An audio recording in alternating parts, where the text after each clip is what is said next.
નમસ્કાર। આજે ફરી આપણે એક પોઝિટિવ વિચારો સાથે એક પોઝિટિવ સ્ટોરી લઈને આવ્યા છીએ। આજે વાત કરવાની છે એક પોઝિટિવ સ્ટોરી જેમાં એક દિવ્યાંગ રાજા હોય છે જેને એક પગ નથી હોતો અને એક આંખ પણ નથી હોતી। આ રાજા એક દિવસ પોતાની આર્ટ ગેલેરીમાં બેઠો હોય છે। બેઠો પોતાના વડવાઓના બધા આર્ટ નિહાળતો હોય છે। તે જોવે છે એકથી પેઇન્ટિંગ એક વધારે ચડિયાતા લાગી રહ્યા છે। એમના દાદાઓ એમના વડવાઓ એકબીજાથી ચડિયાતા આબેહૂબ લાગી રહ્યા છે અને એ જ આર્ટ ગેલેરી જોતા એ છેલ્લે એક જગ્યા ખાલી પડે છે। આ ખાલી જગ્યા દેખતા જ એને મનોમન વિચાર આવે છે કે આવનારા સમયમાં આ ખાલી જગ્યા ઉપર મારું પણ ચિત્ર હશે, પણ મારામાં આવી બધી ખામીઓ રહેલી છે। હું દિવ્યાંગ છું તો આ ચિત્ર કેવું લાગશે? આવા ભવિષ્યની ચિંતામાં એને આખી રાત ઊંઘ આવતી નથી। રાત્રે મનોમન વિચાર કર્યા બાદ સવારે એ વિચાર કરે છે કે આજે જ હું જીવતા જ આખા પેઇન્ટરોને બધાને બોલાવું દુનિયાભરના અને મારું આબેહૂબ ચિત્ર બનાવડાવું। એ દુનિયાભરના પેઇન્ટરોને બીજા દિવસે સભામાં બોલાવે છે અને બધાને કહે છે કે મારું આબેહૂબ પેઇન્ટિંગ બનાવો। જે આબેહૂબ પેઇન્ટિંગ બનાવશે એને હું સોના મહોરો ભેટ આપીશ। પણ બધા પેઇન્ટરો ચિંતામાં પડી જાય છે કે રાજા દિવ્યાંગ છે અને એનું તો આબેહૂબ પેઇન્ટિંગ તો કઈ રીતે બનાવી શકાય। બધા મિત્રો નેગેટિવ વિચારો કરે છે અને નેગેટિવ વિચારો જેણે પણ કર્યા છે એનાથી કોઈ પણ કામ શક્ય બન્યું નથી।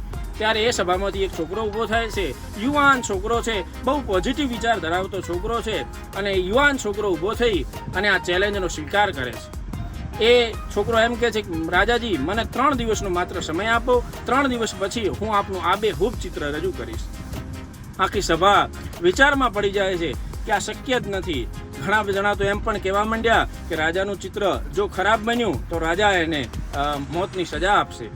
આવા અલગ વિચારો પોતાના મંતવ્યો રજૂ કરવા માંડ્યા। 3 દિવસનો સમય પૂર્ણ થયો, ફરીથી સભા ચાલુ થઈ અને રાજા સભામાં આવે છે। પેલો છોકરો પણ આવે છે અને પેઇન્ટિંગ રજૂ કરે છે।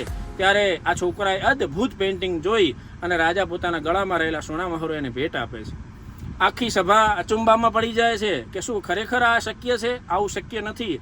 એ બધા પિક્ચર જોવામાં, એ ચિત્ર જે બનાવ્યું હોય છે એ જોવાની ઉત્સુકતા દરેકનામાં વધી જાય છે અને આ ચિત્ર જોવાની તાલાવેલી દરેકનામાં થઈ જાય છે। ફરીથી પાછું બધાને સભામાં પણ એ ચિત્ર બતાવે છે। ત્યારે એ દીકરાએ, એ છોકરાએ, યુવાન છોકરાએ અદ્ભુત ચિત્ર દોર્યું હોય છે। જેની જે ખામીઓ હતી એને ખૂબીઓમાં પરિવર્તિત કરી છે। એણે એ ચિત્ર રજૂ કર્યું ત્યારે જે રાજાની જે પગની ખામી હતી એને રાજાને ઘોડા ઉપર બેઠેલા દર્શાવ્યા। એટલે મિત્રો જે પગની ખામી હતી એ આખા ચિત્રમાં ક્યાંય દેખાતી નથી, આબેહૂબ દેખાય છે।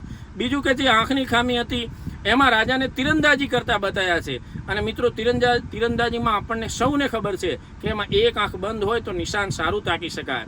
એટલા માટે એ પણ પરિવર્તિત કરી છે।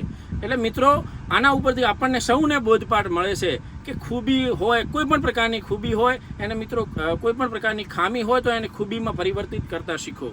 અને બીજું કે આપણામાં કદાચ ભગવાને કોઈ પણ પ્રકારની ઉણપ પણ આપી હોય તો પણ એ ઉણપ છે એના બદલામાં ભગવાને ઘણી બધી બીજી શક્તિઓ પણ આપણને આપી હોય છે। એટલે મિત્રો પોઝિટિવ રહો, પોઝિટિવ વિચારો અને પોઝિટિવ વિચારોથી કોઈ પણ કામ અશક્ય હોય એ પણ શક્ય બનાવી શકે છે। તો આપને ગમી હોય તો આવા જ સારા વાર્તાઓ માટે, સારા વિચારો માટે આપ સૌ અમારી યુટ્યુબ ચેનલને જોતા રહો, નિહાળતા રહો અને શેર પણ કરતા રહો। જય માતાજી।